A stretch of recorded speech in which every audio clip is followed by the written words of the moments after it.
This game tomorrow, kind of a fun one. Two of the NHL's younger teams, both fighting for playoff spots. Have you given any thought to some of the parallels maybe between these teams, or what sort of test this will be for your team? No. I know they're a really good team. I haven't, as far as how it's tough in the West and the East, and I've been really just focusing on our team and what we need to be doing here. It's been a fairly productive last several weeks for us in how we've been playing and our approach to the game. I know they're dangerous. They had a good core guys, and then they added some guys in Deneau, and some other guys have taken steps for them, and so they're a dangerous team. They're very deep now, so I know we're gonna have our hands full. I'll start watching some video today and tomorrow morning, and I'll have a little bit more of a better idea for what I'm in for.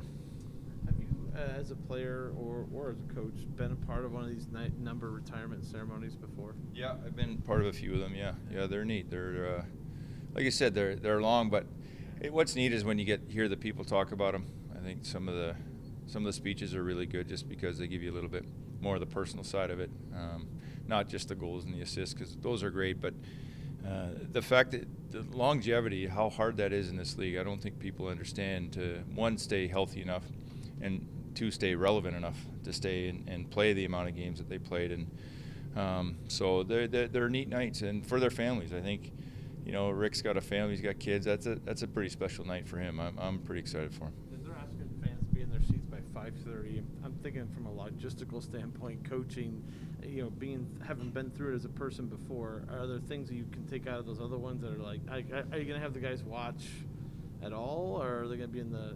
Yeah, they'll come out and watch. I mean, again, there's nothing you can do, and as far from like the coaching side of it, you don't want an hour of sitting and watching, Right.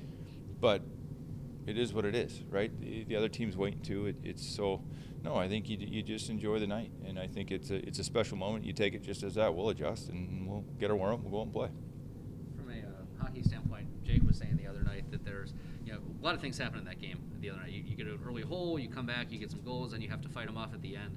But there's a feeling that no matter what kind of happens, that you guys, there's like a winning vibe around here right now. It's weird how sometimes in sports, like, winning can beget winning. And is there just kind of a feeling, whatever gets thrown at you guys right now, that you'd be able to kind of handle situations and be able to get through them?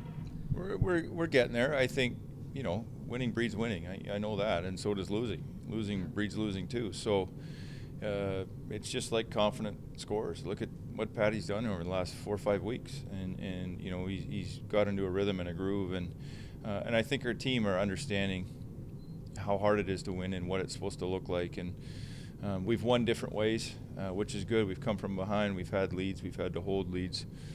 So they should feel good about themselves and that we've gone through some things. But I keep saying it. I just feel like this is another phase for us now. Our schedule is really tough. We've had a good stretch, and you cannot take a breath. You just can't, because it's too hard a league. And you got LA coming, who's a really good young team, and then the next night back-to-back a rested Boston team, and then 2 nights later you're against Toronto again. So you don't look too far ahead, but I'm not blind, and I see what's coming. So you take it a game at a time. We're just going to focus on LA and tomorrow, but you can't take a breath. You just can't. And what's required and how hard it's going to be and how competitive you have to be every night, that's our foundation, and we got to stick to it. Talk about guys getting hot a little bit too. Oliver starting to put the puck in that a little more consistently. He had that real tough stretch there, but do you see his game coming back to where you want to have it with a guy like with his talent and his ability? Yeah, I mean, it's funny. He went through a tough stretch. He still is right near the top of scoring, right? Like he's a guy that quietly goes about his business. I know he's got another level. I know it, and that's what's exciting, because when he gets to that, it's scary, and you hope that Patty's doing the same thing, and you hope these other guys are doing the same thing at the same time, because then you got some real depth scoring. But he's like all scorers. He can get hot, and when he gets hot, look out, because he can fire the puck too. And once he gets confidence and he starts firing through guys and using the screens and different things, and because he's got a great release, then you see another side to Oliver that we could use. Last few years, excuse me, when Boone has maybe not been putting the puck in as much as he is this year, he's bounced around a little bit, wing, center, different lines. How much do you think this year just being able to be on that one line, be the guy, has kind of helped just all that, and obviously the power play too? Yeah, his play has dictated where he's been. I mean, he's been consistent all year for us, and he got the letter, he got the C, and I think he really wanted to show his teammates, first and foremost, that he's ready for that challenge. But Boone does it by his actions. He's not a rah-rah guy. He's not out there yelling at guys. I think those are the best leaders when you just watch him and what he does, and even the games he's not scoring, he knows how to contribute to a game. And that's the message for a lot of our young guys. You can impact the game so many ways. He does it in the face-off circle. He does it with his physicality. He does it with his block shots. He does it on the penalty kill. He gets down and dirty in the power play in front. You see where he scores from.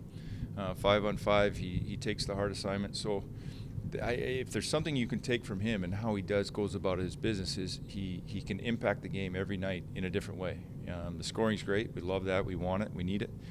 But what he brings on a consistent basis is that effort and all those intangibles.